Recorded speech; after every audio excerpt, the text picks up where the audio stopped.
The pyramids of Giza had always been a symbol of awe. Majestic, ancient, and shrouded in mystery, they stood as timeless witnesses to the passing of millennia. But even after centuries of exploration, no one had ever dared to look deeper, to uncover the secrets buried beneath the stones. That is, until now. Dr. Elizabeth Carter, a leading Egyptologist, had spent years studying the pyramids from a distance, piecing together the fragments of history that had survived the test of time. But when a team of international scientists discovered something unimaginable beneath the pyramids, her life, and the lives of everyone involved, would change forever. The team had arrived with the latest technology, ground-penetrating radar, and advanced sonar to explore the layers beneath the pyramids. As the data came in, it was clear that something extraordinary lay beneath. The radar scans revealed enormous underground structures, unlike anything previously discovered. At first, they speculated it could be a hidden chamber, perhaps a tomb of a forgotten pharaoh. But as they dug deeper, the true extent of the find became apparent. This isn't just another burial chamber, Dr. Carter said, her voice barely a whisper as she stared at the scans. This is an entire city, a lost city, beneath the pyramids. The excitement was palpable. They couldn't believe their luck. The team immediately set to work clearing the site, preparing for the excavation. Dr. Carter, though excited, felt a twinge of unease, a feeling she couldn't shake. The pyramids had always been a place of wonder, but also one of warnings. The ancient Egyptians were a people who understood the power of the unseen. What could they have hidden away beneath their monumental structures? By the third day of excavation, the team had uncovered the entrance to the underground city. The air was thick with dust, and the faintest chill seemed to linger in the depths. They entered the dark, cramped tunnel leading down into the heart of the city, their torches casting long shadows on the stone walls. Strange markings covered the walls, symbols that didn't match any known Egyptian language. The symbols twisted and spiraled in ways that defied understanding. At first, the team assumed these were simple hieroglyphs that hadn't been deciphered yet. But as they ventured deeper, they realized these were no ordinary carvings. These aren't Egyptian. Dr. Carter murmured, her voice trembling. This is something else entirely. The deeper they descended, the more uneasy they became. The temperature seemed to drop, and the walls seemed to close in on them. And then there were the sounds. Faint at first, just whispers, almost as if the walls themselves were speaking. At first, they dismissed it as an echo, a trick of the acoustics. But as they moved forward, the whispers grew louder, sharper, a low murmur that felt far too intelligent to be the wind. It's nothing. Dr. Carter reassured the team. Just the acoustics of the tunnels. Don't let your imaginations run wild. But her words rang hollow. Even she couldn't shake the feeling that something was wrong. And then they found it. A massive chamber, larger than anything they had ever seen. In the center of the room stood a stone altar, covered in thick layers of dust. The walls were adorned with more symbols, but these were different. These were larger, more intricate, glowing faintly in the dim light. As they approached the altar, a deep guttural sound reverberated through the stone. The hairs on the back of their necks stood on end. The ground beneath their feet vibrated as if something was waking, something ancient and powerful. Get back! Dr. Carter shouted. But it was too late. The air grew dense and the walls seemed to shift. The ground rumbled as if something massive was stirring beneath them. And then, without warning, a sound erupted, a loud crack, like stone breaking. One of the team members, Mark, was gone. He hadn't made a sound. One moment he was standing beside them, and the next he was just gone. The space around him had shifted. His flashlight lay on the ground, its beam pointing into the darkness where he had vanished. Mark! Sean, the lead technician, shouted, rushing toward the spot where Mark had been. But there was no trace of him. No struggle, no signs of violence, nothing. Panic swept through the team. Where did he go?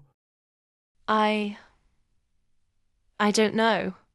Dr. Carter replied, her throat dry. This doesn't make sense. We need to get out of here. Now. But as they turned to leave, they realized they were no longer in control. The tunnel they had just walked through had changed.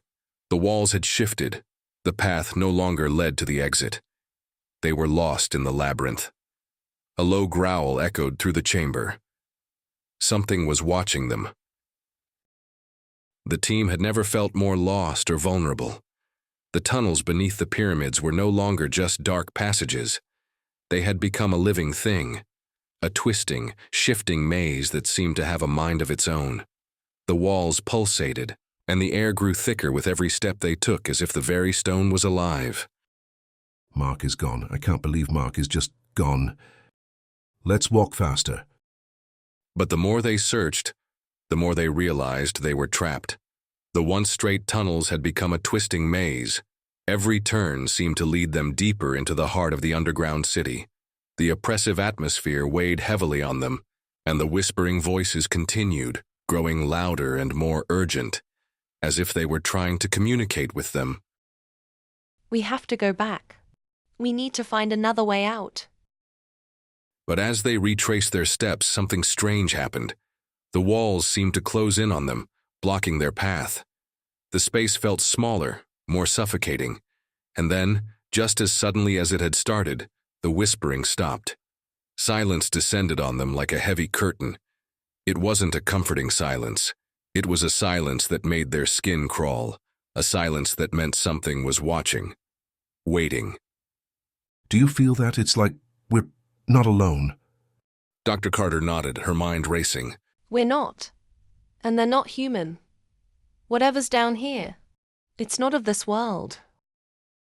They continued forward, and that's when they saw it, a figure standing in the shadows.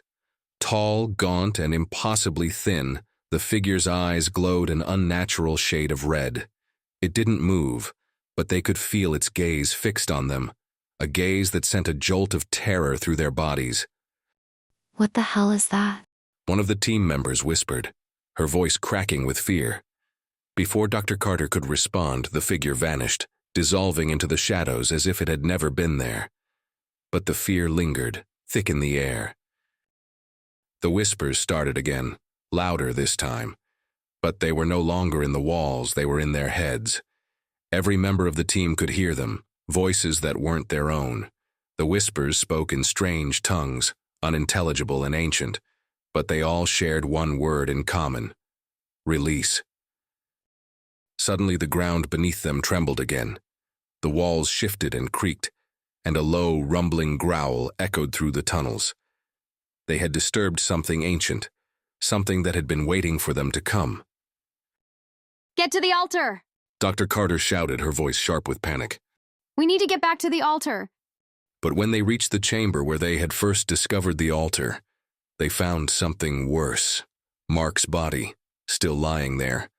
But it had changed. His skin was pale and stretched tight, his mouth gaping open as if frozen in an eternal scream. His eyes, wide with terror, had turned completely black. The ground beneath their feet cracked open. And then, from the depths of the stone, came the creatures. The creatures emerged from the stone like nightmarish wraiths, their gaunt skeletal forms silhouetted in the dim light of their torches. They glided through the air, their movements swift and unnatural, their eyes glowing a sickly red. The ground trembled beneath them as if the earth itself was alive. Run! Dr. Carter screamed, but it was too late. The creatures closed in on them, their hollow eyes fixed on the group with a malevolent hunger. They turned and fled, but the maze of tunnels had become more than just a physical barrier. It had become a living, breathing entity, its walls shifting and contorting to trap them. They couldn't escape. The whispers grew louder, now impossible to ignore. The creatures were speaking to them, their voices melding with the strange, ancient language they had heard earlier. The whispers were no longer just distant echoes. They were real, and they were speaking directly to the team.